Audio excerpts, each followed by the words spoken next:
Used car prices increased dramatically during the pandemic, and they've only slowly begun to return to normal. If you're in the market for a used car, you know that the process of searching for vehicles is no easy task. We've purchased our fair share of used vehicles and have learned a thing or two along the way that we think will help you save time and money. Today we're going to be talking specifically about Facebook Marketplace, as that's one of the most popular ways for anyone to buy a used car from a private seller in North America. Let's jump into Marketplace and see how we can optimize the buying experience. The first thing we're going to do is select the vehicles category, and as soon as we do that, we're met with a bunch of new filters that are going to help us narrow down our search. If you know exactly what you're looking for, you can go ahead and input the exact make, model, and year into the filters, but if you're just on the prowl for some good deals, here's how you're going to find them. First, go to mileage and input a minimum of 1235. This may seem like an oddly specific number, but it is actually the absolute perfect number to eliminate ads that do not list the true mileage of the vehicle, regardless of if you're looking at miles or kilometers. In my opinion, if someone is concealing or misleading you by listing the mileage as something it is not, that will likely be a seller that you don't really want to deal with. Some sellers like to list their mileage at 1, 1234, or drop a zero and list it as something like 385. If you input 1235, it will remove all of these from your search, and realistically, the chances of the mileage truly being below 1235 on a used car being sold by a private seller or marketplace are very low. If you're looking for this type of vehicle, you'll be better off on Bring a Trailer or Cars and Bids. You can set the maximum mileage to whatever you're looking for. Nothing special there. I tend to go with 150,000, but this will of course depend on what you're willing to spend. You can also set the minimum price to 1235. In this case, it will likely remove all of the ads where people are looking for potential buyers to make them an offer. Up to you if you want to do that or not. The rest of these filters are highly dependent on what you're looking for, so we'll leave those up to you.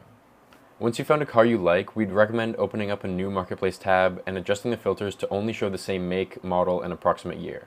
This will help you compare your find against all of the other listings for the same vehicle and allow you to understand the market for that particular car. On the scale of overpriced to way too good to be true, we want to be somewhere in here. We want a deal, but if the price is unrealistically good, it probably is. Now that you've started your search, let's take a look at some green flags and some red flags when it comes to the ads. Green flag ads have lots of pictures both of the interior and the exterior of the car. Preferably the car is clean. This shows that the owner takes care of the car. If they can't be bothered to clean the car before taking photos, they also probably can't be bothered to maintain the car properly.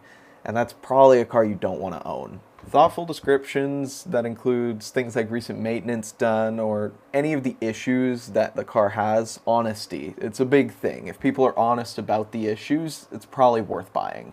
Red flag ads provide very little information about the cars and say things like just needs this part, just needs this done, easy fix. Then why haven't you done it? There are of course certain cases where it's valid for an easy fix to just be kind of left alone, but most of the time if it says that, it's not cheap or easy. You also want to keep in mind that if the ad only has photos of the car from 10 feet away, the paint's probably shit. Let's take a look at some example green flag and red flag ads. This is the reddest of red flags. This is such a horrid ad.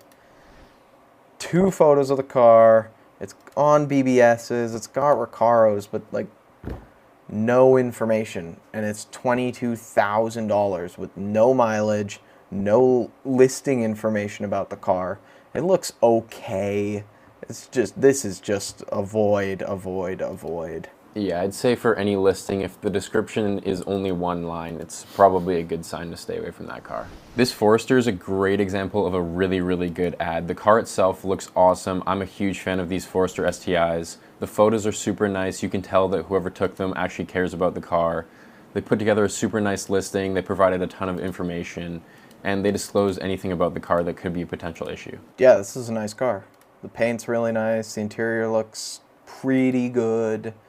Doesn't look like it has many issues. This is a good car. This is a good ad. Let's say you find the right car and you send the seller a message. You want to pay attention to how they communicate once you reach out to them.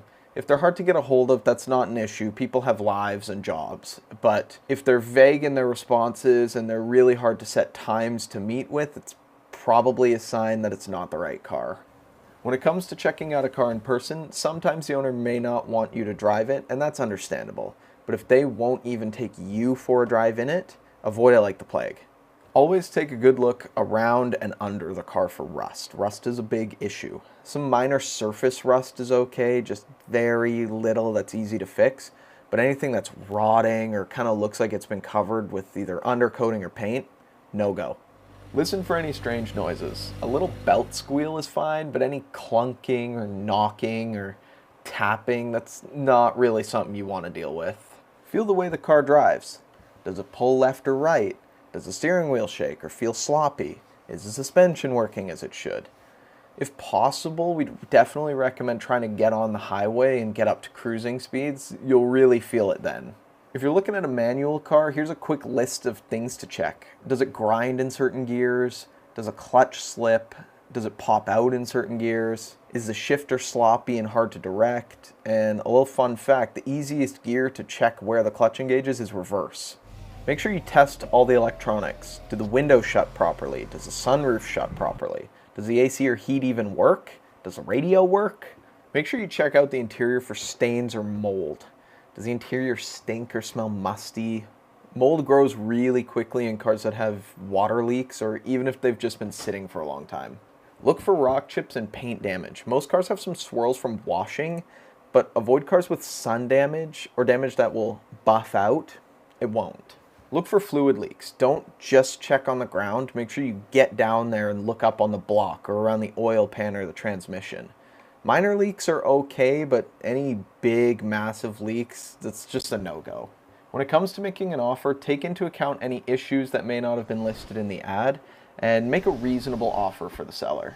Stay true to your budget. If you only have a certain amount of money to spend on the car and you can't make it work, it's just not meant to be. There's plenty of fish in the sea. Don't overlook issues because you think the car is cool. One or two small issues is okay, but if things are just not looking right, you just gotta let go. I found that out from personal experience.